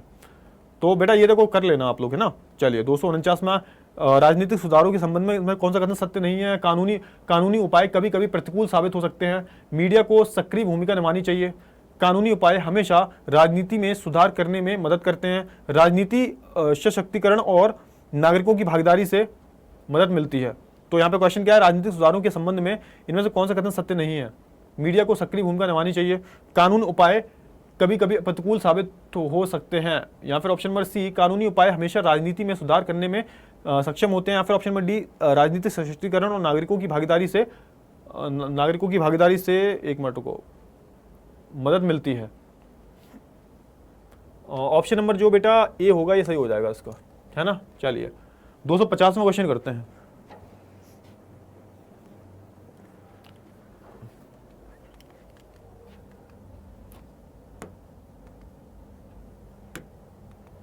एक मिनट, इस क्वेश्चन को फिर से आ जाते हैं बेटा। इसका जो ऑप्शन नंबर ए रहने तो इसका सी सही होगा शायद। सी सही है इसका आंसर, इसका सी सही हो जाएगा। कानूनी उपाय हमेशा राजनीति में सुधार करने में मदद करते हैं। तो ऑप्शन नंबर सी बिल्कुल सही होगा इसका, है ना। 250 में राजनीति को सुधार डैश तरीकों के बारे में सोचना चाहिए। कानूनी तरीके, अवैध तरीके, उपरोक्त में से कोई भी नहीं। तो फटाफट से बता दो, इसका जो आंसर होगा वो एक हो जाएगा, कानूनी तरीके। ठीक है, चलिए आगे बढ़ते हैं। 251 प्रश्न चलते हैं। दुनिया के कम से कम 1/4 देशों को किस प्रकार की चुनौती का सामना करना पड़ रहा है। तो विस्तार की चुनौती, है ना, या फिर लोकतंत्र की बुनियादी चुनौती। तो ऑप्शन नंबर जो ए है ये सही हो जाएगा। चुनौती के बारे में इनमें से कौन सा कथन सत्य नहीं है। 252वां क्वेश्चन है ये। ऑप्शन नंबर जो ए होगा बेटा इसका सही हो जाएगा। किसी भी प्रकार की समस्या का या कठिनाइयों को चुनौती कहा जाता है। चुनौती के बारे में इनमें से कौन सा कथन सत्य नहीं है। किसी भी प्रकार की समस्या या कठिनाई को चुनौती कहा जाता है। ना ना ना ना, चुनौती एक कठिनाई है जो महत्वपूर्ण है और जिसे जो है किया जा सकता है। हाँ ये सही है। चलिए, लोकतांत्रिक सुधार मुख्यतः करते हैं जनता, संसद, बहुमत पार्टी या फिर राजनीतिक दल। तो भाई हमारी जनता करती है भाई, है ना। जो भाई जनता ये तो करती है। तो ऑप्शन नंबर जो ए है ये सही है। जो भाई लोकतांत्रिक सुधार है जनता ही करती है। नेपाल को लोकतंत्र के किस प्रकार की चुनौती का सामना करना पड़ रहा है। विस्तार की चुनौती, लोकतंत्र को मजबूत बनाने की चुनौती, लोकतंत्र की मूलभूत चुनौती या फिर इनमें से कोई भी नहीं। तो 254 का आंसर क्या हो जाएगा। तो ऑप्शन नंबर जो बी है ये सही हो जाएगा, लोकतंत्र को मजबूत बनाने की चुनौती। ठीक है, वहां पे तख्ता पलट होता रहता है। 255 का आंसर क्या होगा। तो 255 का आंसर पढ़ो। निम्नलिखित में से कौन सा कथन जो कानूनों को सरकार के कामकाज का पता लगाने का अधिकार देता है और लोगों के पहरी देता है। तो यहाँ पे क्या है, यहाँ पे सूचना पाने का अधिकार है ना, राइट टू इंफॉर्मेशन, सूचना का अधिकार। चलिए 256 में आंसर करते हैं। निम्नलिखित में से कौन सा कथन सूचना का अधिकार अधिनियम पर सही प्रभाव नहीं डालता। कौन सा है भाई, कौन सा कथन जो है, कौन सा प्रश्न। 256वां प्रश्न है ना। तो चलो ऑप्शन नंबर ए क्या है, यह मौजूदा कानूनों को प्रतिबंध करता है जो भ्रष्टाचार पर प्रतिबंध लगाता है। नहीं ऐसा नहीं है। तो ऑप्शन नंबर ए जो होगा बिल्कुल सही हो जाएगा।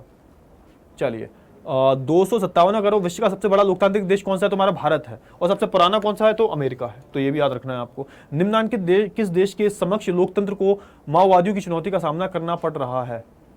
बांग्लादेश, पोलैंड, नेपाल या फिर मोरक्को। तो ऑप्शन नंबर जो सी होगा शायद इसका सही हो जाएगा, ऑप्शन नंबर सी, है ना। अब यहां से क्या है भाई, यहां से आपके क्वेश्चन आ गए हैं। तो यहाँ पे 1 या 2 नंबर वाले जो है क्वेश्चन आ चुके हैं आपके। अब इसके जो आंसर है बेटा जो मैंने आपको प्रोवाइड करवाए हैं वो आपको पूरे मिल जाएंगे, है ना। यानी कि जो डिस्क्रिप्शन में आप फॉर्म फिल करोगे तो पूरी जो पीडीएफ मिलेगी उसमें जो है आपको पूरे इसके आंसर मिल जाएंगे, है ना। तो यहाँ पे बाकी जो सब्जेक्टिव क्वेश्चन है आप खुद देख के कर सकते हो। आपको जो पीडीएफ मिलेगी उसमें सबके जो है आंसर आपको मिलेंगे, है ना। आई होप आपको यहाँ तक जो चीजें हैं वो बहुत ही अच्छे से जो है समझ में आ गई होंगी। All the best to all of you. अच्छे से एग्जाम करना, प्रेशर लेने की कोई भी जरूरत नहीं है, अच्छा ही जाएगा एग्जाम, है ना। तो इस सेशन को हम यहीं एंड करते हैं। मिलेंगे अगले सेशन में, तब तक के लिए अपना ध्यान रखिए। Goodbye, take care.